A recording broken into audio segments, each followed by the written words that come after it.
Digwydd, a chardia, agus tofoicherov. Hello and welcome. My name is Simon Brightcliffe. I want to talk briefly about the use of the Irish language within the Irish diaspora community in Wolverhampton and the Black Country in the West Midlands during the 19th century. Before I start, I should make a disclaimer. I'm only a beginner Irish speaker, so don't judge me too harshly for any of my mispronunciations, please. Like most industrial towns in Britain, Wolverhampton experienced an influx of Irish immigration in the 19th century, particularly following the catastrophic famine of the late 1840s. By 1851, more than 1 in 20 residents had been born in Ireland. Most lived in extreme poverty in the courts and alleys around Stafford Street. Census enumerators were not great with recording Irish birthplaces, but we know that most came from the province of Connacht, particularly counties Galway, Mayo and Roscommon. As elsewhere, Irish people in Wolverhampton and the Black Country were stigmatised as dirty, lazy, feckless, and a threat to the English working classes, and were commonly on the receiving end of abusive, sometimes even racist, rhetoric and legislation. Irish itself is one of very few remaining Celtic languages. There were two kinds of Celtic language in northwest Europe. Britain had the Brittonic or Brythonic version, which was gradually pushed back by Anglo-Saxon languages into Wales, Cornwall and Brittany. Archaic Irish is the Goidelic version, which forms the basis for modern Irish, Manx and Scots Gaelic. Until the 18th century at least, it was the majority language in Ireland, but pressure from English colonisers, from famine and emigration, meant that by the 19th century this was really only true in the south and the west of Ireland. Today Irish is an official but a minority language, only in regular use in designated Irish-speaking areas known as the Gaeltacht. This history affected the use of the language in Ireland, but it also meant that it accompanied millions of immigrants to their new homes in Britain, Canada, America, Australia and elsewhere. References to the use of Irish in Britain are pretty scarce, but observers definitely recorded it. So Friedrich Engels noted in 1848 that there is infinitely more Irish spoken in London than in Dublin, somewhat less in Liverpool, but it was still thought that more than in Dublin. The Royal Commission into the Condition of the Poorer Classes in Ireland in 1836 also noted that, alongside Irish habits and religion, language was one of those factors that made Irish areas in British cities feel separate or almost ghettoised. In 1856, the journalist from Ireland A.M. Sullivan visited Birmingham and the Black Country, including towns like Wednesbury, where he compared the Irish there to Wednesbury's unusual name, which originates in the Norse for Odin. Who has ever heard of the murky courts and alleys in Darlaston, Oldbury and Wednesbury, he wrote, where the Gaelic tongue is now more often heard than the language in which Thor and Woden were praised and glorified. Yet so it is, the Irish are here in their thousands. He noted that the large majority of Irish in Wednesbury came from a small area, from parishes like Cong, Kilmaine, Shrule and Neil on the border between Galway and Mayo. A priest from Kilmaine actually described his parish as one of the most intensely Irish in Ireland, so it's no surprise that the Irish language was in such common use in this diaspora community in Wednesbury. Sullivan's article even actually records some of the Irish as it was spoken, which is quite unusual. One of his correspondents used the word mavrone. In modern Irish, this would be written as movrone or my sorrow. Attempts were made to capitalise on the significance of the Irish language in all sorts of ways. Local Catholic priests made good use of it. The most notable was probably Father John Sherlock of Bilston and Birmingham, who had learned Irish from his nurse as a child and bolstered his memory of it with sufficient practice so that he could hear the confessions of Irish speakers in Bilston. He was hugely popular. His Irish was definitely a big part of that. The Staffordshire Advertiser in 1867, for instance, recorded that he spoke in Irish at a fundraising meeting for the new St Patrick's Church in Wolverhampton, which is pictured here. Much to the delight of the meeting, the majority of whom seemed to be familiar with that language.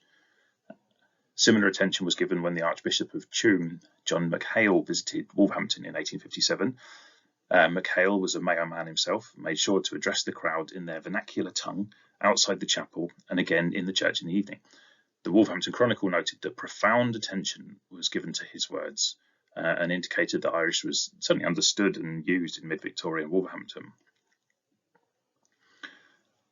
Irish was also used to help create a feeling of national identity amongst diaspora communities. Later on in the 1890s, the use of the Irish language would actually become one of the key ingredients for what became known as the cultural revival in Ireland, which became subsumed into the revitalised nationalist movement. Actually, several leaders of the 1916 Easter Rising were Irish teachers themselves. For most of the century, however, language wasn't really seen as central to any aspirations of Irish independence. However, in 1857, Sullivan's newspaper, The Nation, introduced an Irish language column for the first time. It was widely praised, including by an anonymous correspondent from Wolverhampton, who suggested that there is in the Irish language a native strength and masculine energy blended with a feminine softness which equally adapts itself to the rolling thunders of the orator or the soothing numbers of the poet, to rouse the passions or to calm the soul. I also like his suggestion to go and accost that repulsive-looking Irishman whom you see coming along the street. Never mind his ragged and wretched appearance, he and you will soon forget both amid the sunshine of sympathy, and in the glow of genial humour and fairy love he will soon teach the Irish tongue. And what is nearly as important, genuine Irish feeling, something racy of the soil, and no mistake. And you can see even in that some of the stereotypes about Irish people and the Irish poor in particular in Britain. Most written Irish was an unstandardized and used a transliterative approach when it was written down. So the example is that the letter was signed Salpeen Fonic. That would be rendered Spalpeen Fonic in modern Irish. That means wandering seasonal labourer, which was a common work pattern for the Irish. And he signed off with Seal Fada Le Sian Agad, which I think is a benediction, something along the lines of Sheil Fada Chugat, which is long life to you. You can see something similar when there are reports of St. Patrick's Day celebrations. The leaders there sometimes referenced the Soggoths, that is the Sagat or priest, and they'd use slogans like Erin Gabra, which would now be Erin Gabrach, Ireland forever. When Queen Victoria visited Wolverhampton in 1866, she was met by a banner reading Céad Míle Fáilte, Céad Míle Fáilte. That will be familiar if you've ever journeyed through the Midlands by coach. It's the slogan on Digbeth coach station in Birmingham, 100,000 welcomes, and Digbeth was where Birmingham's Irish community was mostly based. Irish was also used in a more kind of muscular nationalism. Mid-Victorian Britain was plagued by travelling anti-Catholic lectures who used this new Irish community and its presence there to whip up racial tensions and violence, whether that was from Protestant crowds threatening Catholic minorities. So this picture is from Birmingham, where the riots following one particular lecture in 1867 resulted in half of Park Street being burnt down. Or the other alternative was Irish Catholics defending their faith. In Wolverhampton, resistance to one such visit in 1858 was organised entirely in Irish. In the words of The Nation, in fact, it was to avoid the ears of any lurking Saxon. The ringleader was one John Coffey. He actually had form for radical language. He can be found in the letters pages of The Nation, calling landlords land pirates and calling Irishmen everywhere to join together in national brotherhood. On this occasion, that involved occupying parts of the theatre, lectures from the steps of the Exchange in Irish, and smashing the windows with coordinated volleys of stones. That's definitely a more radical nationalism than Sullivan had ever espoused, and you can see that tension throughout the next few decades of Irish nationalist campaigning in Britain. There's always part of it done in a kind of a constitutional moderate way, and somewhat which is a lot more radical and revolutionary.